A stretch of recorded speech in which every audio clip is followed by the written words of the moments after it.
வெளிக்கட போலீஸால விசாரணைக்குன்னு சொல்லி கூட்டி போகப்பட்ட ஒரு 26 வயதான இளைஞன் இன்னைக்கு உயிரோட இல்லை. இது இன்னும் ஒரு லாக்அப் மர்டர். போலீஸால துன்புறுத்தப்பட்டு சித்திரவதை செய்யப்பட்டு அந்த இளைஞன் படுகொலை செய்யப்பட்டிருக்கிறான்ன்றது அந்த இளைஞனுடைய தாயும் நண்பர்களும் சிறை கைதிகளை பாதுகாக்கிற அமைப்பும் சொல்கிற ஒரு விஷயம். இன்னொரு பக்கம் அந்த இளைஞன் ஒரு மனநோயாளி, தன்னைத்தானே தாக்கி அவனே தன்னுடைய உயிரை மாய்த்து கொண்டான்ன்ற மாதிரியான ஒரு கதையை போலீஸ் சொல்லியிருக்கு.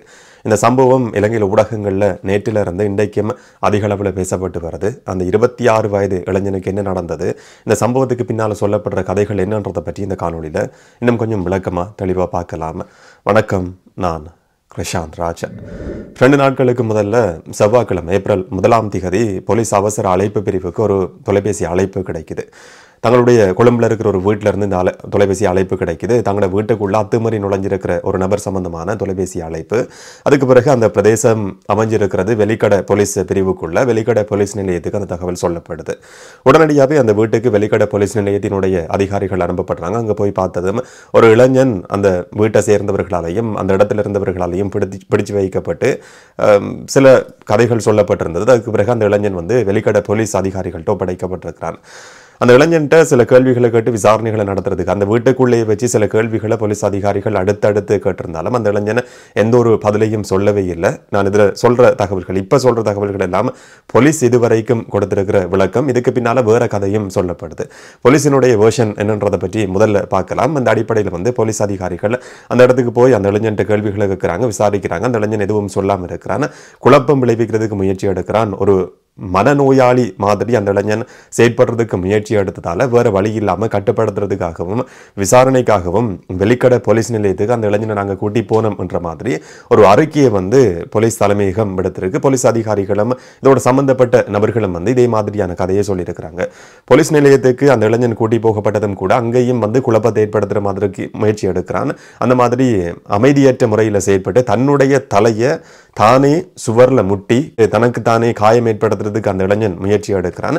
இதனால கட்டுப்படுத்த முடியாம சிறை கூடத்துக்குள்ள அடைக்கிறதுக்கு நாங்கள் முயற்சி எடுக்கிறோம். இதெல்லாம் போலீஸ் சொல்ற தகவல்கள். ஒரு இளைஞனை 26 வயதான இளைஞனை பக்கத்துல சுற்றி இருந்த 5-6 போலீஸ் அதிகாரிகள் கட்டுப்படுத்த முடியாம சிரமப்பட்டாங்கன்றத போலீஸ் தலைமையகம் இப்படி ஒரு அறிக்கையா சொல்லியிருக்கு.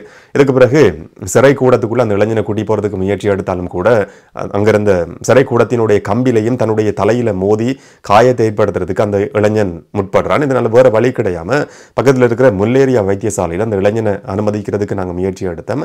சிகிச்சை பலன் இல்லாமல் அந்த இளைஞனுடைய உயிர் காவு கொள்ளப்பட்டிருக்கு. இது ஒரு தாக்குதல் சம்பவம் கிடையாது.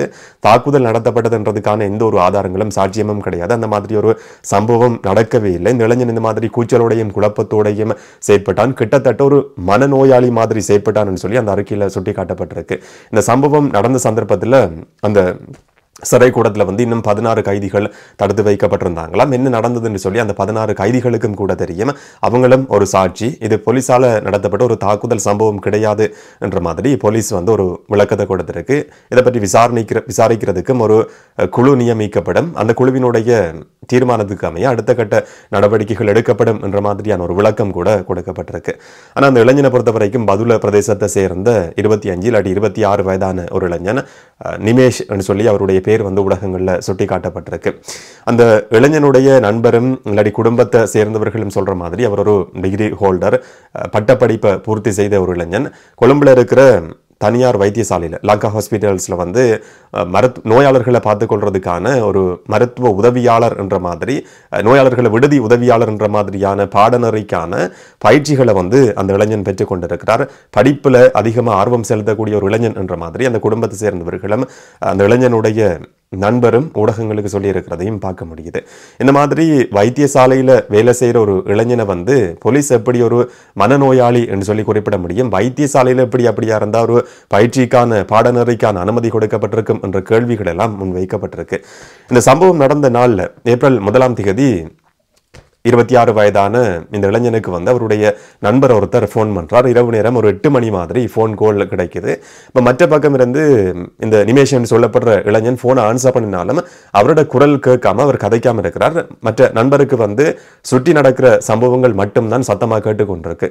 அப்போ நிமேஷ் கதற சத்தம் அவருக்கு கேட்டது. அவர் சொல்றார் நான் ஒரு திருடன் கிடையாது, என்ன விடுங்க விடுங்கன்னு சொல்லி கெஞ்சி கூத்தாடுற மாதிரியான சத்தம் எனக்கு கேட்டது. நிமேஷ் என்னட்ட எதுவுமே கதைக்கவே இல்லை. அவர் ஃபோன் ஆன்சர் பண்ணதுக்கு பிறகு பக்கத்தில் இருந்த சத்தம் மூலமாக தான் இதை நான் தெரிஞ்சுக்கொண்டேன். அதுக்கு பிறகு உடனடியாகவே நிமேஷுடைய அம்மாவை தொடர்பு கொண்டு இந்த தகவலை சொன்னதும் நிமேஷுக்கு அம்மாவும் அடிக்கடி நிறைய தொலைபேசி அழைப்புகளை மேற்கொண்டிருக்கிறாங்க. ஒரு சந்தர்ப்பத்தில் நிமேஷ் முதல்ல ஆன்சர் பண்ணியிருக்கிறார். ஏப்ரல் 1ஆம் தேதி இந்த சம்பவம் நடந்த நேரத்தில் வந்து நிமேஷ் இப்போ உயிரிழந்திருக்கிற இளைஞன் தன்னுடைய தாயிட ஃபோனை ஆன்சர் பண்ணி சொல்லியிருக்கிறார். என்ன போலீஸ் கூட்டி போய் கொண்டிருக்கிறாங்க, எல்லாமே முடிஞ்சுது இனி என்ற மாதிரி அந்த நேரத்தில் வந்து அவர் ஆன்சர் பண்ணி இந்த தகவலை சொல்லியிருக்கிறார். ஆனால் இந்த போலீஸ் எங்கே கூட்டி போனது என்ற எந்த ஒரு தகவலும் தெரியாது.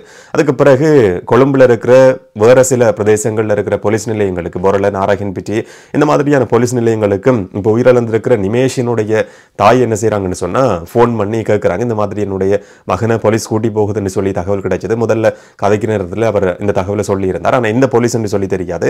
நான் வந்து அவரை பார்க்கிறேன்னு சொல்லி மற்ற எல்லா போலீஸ் நிலையங்களையும் தொடர்பு கொண்டு அவங்க தகவலை கேட்டிருக்கிறாங்க. இந்த ஒரு தகவலும் தெரியாது. இந்த போலீஸ் என்று சொல்லி கண்டுபிடிக்க முடியாம சில மணித்தியாலங்கள் தடுமாறி ஒரு மாதிரியா வெளிக்கடை போலீஸ் என்ற தகவல் வந்து அவங்களுக்கு தெரிய வருது. வெளிக்கடை போலீஸ் நிலையத்துக்கு தொடர்பு கொண்டாலும் கூட இந்த விதமான தகவலும் கிடையாது. அப்போ நிமேஷுக்கு திரும்ப திரும்ப அவங்க ஃபோன் பண்ணி கொண்டே இருக்கிறாங்க. ஒரு சந்தர்ப்பத்துக்கு மேலே நிமேஷினுடைய ஃபோனில் ஒரு நபர் வந்து ஆன்சர் பண்ணுறார். அவர் சொல்கிறார், நான் ஒரு போலீஸ் அதிகாரி, உங்களுடைய மகன் இங்கே தான் தடுத்து வைக்கப்பட்டிருக்கிறார்ன்றதும் அவங்க சொல்கிறாங்களா, நான் 20 வருஷங்களுக்கும் மேலதிகமாக இராணுவத்தில் வேலை செய்த ஒரு தாய், இவர் வந்து என்னுடைய மகன், அவரை எப்படியாவது வந்து அங்கே வைங்க, நான் நாளைக்கு வந்து பார்க்கும் வரைக்கும் அவரை அங்கே பிடிச்சி வைங்க, என்னன்றதை அதுக்கு பிறகு பார்க்க முடியும் என்ற மாதிரி அந்த தாய் வந்து சொல்லியிருக்கிறாங்க. அப்போ ஆன்சர் பண்ண போலீஸ் அதிகாரி சொல்லியிருக்கிறார், இவர் வந்து கூச்சல் குழப்பத்தோடு செயற்படுறார், அமைதியற்ற முறையில் செயற்படுறார், இவரை எங்களால் கட்டுப்படுத்த முடியாமல் இருக்குது, இதனால் வந்து நாங்கள் வெளியில் கொண்டு போகிறோம், போலீஸ் வைத்தியசாலைக்கு கொண்டு போகிறோம் என்ற மாதிரியான தகவல் அந்த தாய்க்கு சொல்லப்படுது. அப்போ தாய் சொல்கிறாங்க, எங்கேயாவது ஒரு இடத்துல போலீஸ் நிலையத்துக்குள்ள அவரை சங்கிலியால் என்றாலும் கூட கட்டி போடுங்க, அடுத்த நாளில் நான் வந்து கட்டாயம் பார்ப்பேன் என்ற மாதிரி சொன்னதும், இல்லை சட்டத்தில் அந்த மாதிரி இடம் கிடையாது, இப்போ நாங்கள் வைத்தியசாலைக்கு அவரை கூட்டி போய் கொண்டிருக்கிறோம் சொல்லி அந்த தாய்க்கு சொல்லப்பட்டிருக்கு. சில மணித்தியாலங்கள் கடந்ததுக்கு பிறகு அதிகாலையிலேயே இரவோடு இரவா பதுளையிலிருந்து அந்த தாயும் போலீஸ் நிலையத்துக்கு போயிருக்கிறாங்க. வெளிக்கடை போலீஸ் நிலையத்தில் முன்னுக்கு இருக்கிற சந்தர்ப்பத்தில் வந்து ஒரு போலீஸ் அதிகாரி, உயர் அதிகாரி வந்து கேட்டாராம், இந்த பெண் தானா அந்த உயிரிழந்த இளைஞனுடைய தாயின்னு சொல்லி. அப்போ இவங்களுக்கு எதுவுமே தெரியாது, தன்னுடைய மகன் உயிரோடு இருக்கிறானா இல்லையா, வைத்தியசாலையிலையா இல்லாட்டி சிறைச்சாலையிலையா, சிறை கூடத்துக்குள்ளையான்ற இந்த ஒரு தகவலும் கிடையாது. இந்த போலீஸ் உயர் அதிகாரி வந்து கேட்டிருக்கிறார், உயிரிழந்த இளைஞனுடைய அம்மாவா இதுன்னு சொல்லி. அப்போ அவங்க கேட்டிருக்கிறாங்க பக்கத்தில் இருந்த போலீஸ் அதிகாரிட்ட, என்னுடைய மகனா உயிரிழந்தது, சிறை கூடத்தில் யாராவது உயிரிழந்தாங்களான்னு சொன்னதும் எந்த விதமான தகவலும் தெரியாது. போலீஸ் நிலையத்தினுடைய பொறுப்பதிகாரி ஓஎஸ்சி வந்து தன்னுடைய அறைக்குள்ள கூப்பிட்டு, உங்களுடைய மகன் உயிரிழந்திருக்கிறார் என்ற தகவல் அந்த தாய்க்கு சொல்லப்படுது. அதுக்கு பிறகு அவங்க கதறி கூச்சலிட்டு வெளியில் வந்து ஊடகங்களுக்கும் இந்த தகவல் சொல்லப்பட்டதுக்கு பிறகுதான் இப்போ ஊடகங்கள்ல இன்றைக்கு அதிகம் பரபரப்பாக இந்த சம்பவம் பேசப்பட்டு வருது. அந்த தாய் சொல்கிற மாதிரி அந்த இளைஞனுடைய பார்க்கறதுக்கு பிரேத அறைக்கு போயிருக்கிறாங்க. அதுக்கு பிறகு அந்த இடத்துல டிஷர்ட் கூட மாற்றப்பட்டிருக்கிறது. சந்தேகத்துக்கிடமான சில விஷயங்கள் நடந்திருக்கு.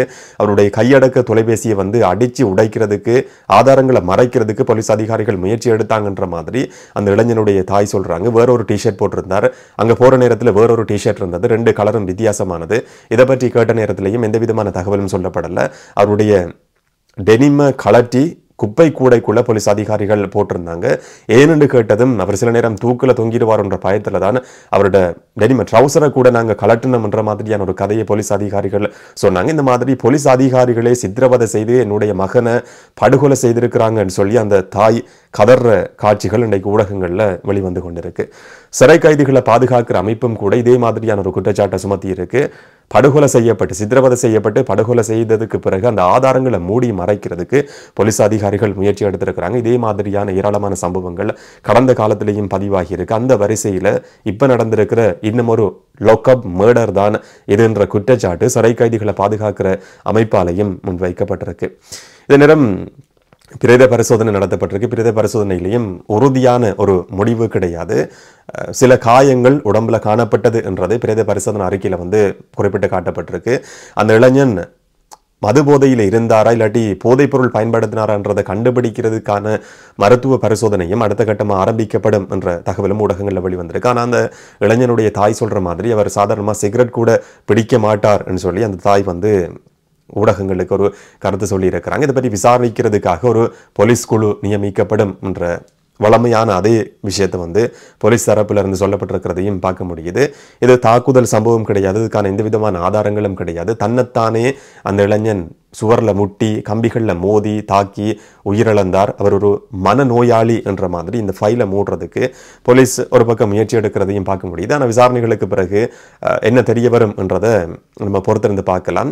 ஒருவேளை சில நேரத்தில் போலீஸ் அதிகாரிகள் சொல்ற மாதிரி அந்த இளைஞன் தன்னைத்தானே தாக்கி கொண்டார், சுவர்ல தலையை முட்டி கொண்டார்னு சொன்னால் ஒரு 26 வயது இளைஞனை கட்டுப்படுத்த முடியாத அளவுக்கு தான் இலங்கையினுடைய வெளிக்கட போலீஸ் அதிகமான குற்றச்சம்பவங்கள் நடக்கிற போலீஸ் பிரிவினுடைய போலீஸ் அதிகாரிகள் இருக்கிறாங்களான்ற ஒரு கேள்வி இருக்கு.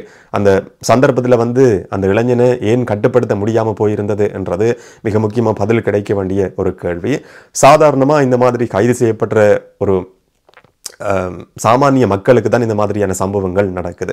இந்த நேரம் தேசபந்து தென்னக்கோனுக்கு வீட்டில இருந்து சாப்பாடு கிடைக்குது, போதைப் பொருளோட கடத்தலோட சம்பந்தப்பட்ட நபர்கள் சிறைச்சாலைகள்ல இருந்து நீதிமன்றங்களுக்கு கூட்டி போகப்படுற சந்தர்ப்பத்திலையும் சிறை கூடத்துக்குள்ளேயும் கூட அதிகமான பாதுகாப்பு கிடைக்குது. வெளியில போற நேரத்தில் STF பாதுகாப்பு எல்லாம் கொடுக்கப்படுது. ஆனா ஒரு 26 வயது இளைஞன் ஒரு வீட்டுக்குள்ள நுழைஞ்சான் என்ற குற்றச்சாட்டின் அடிப்படையில் கைது செய்யப்பட்டு சந்தேகத்தின் பேர்ல கைது செய்யப்பட்ட ஒரு இளைஞனுக்கு இந்த மாதிரியான ஒரு சம்பவம் நடந்திருக்கு. போலீஸ் சொல்ற மாதிரியே அந்த இளைஞன் தன்னைத்தானே சுவர்ல தலையை முட்டி கொண்டான்னு சொன்னா முதல்ல ஒரு சந்தேக நபரை பாதுகாக்க வேண்டியது போலீஸினுடைய ஒரு கடமை பொறுப்பு. அந்த கடமையிலிருந்து போலீஸ் தவறி இருக்கு.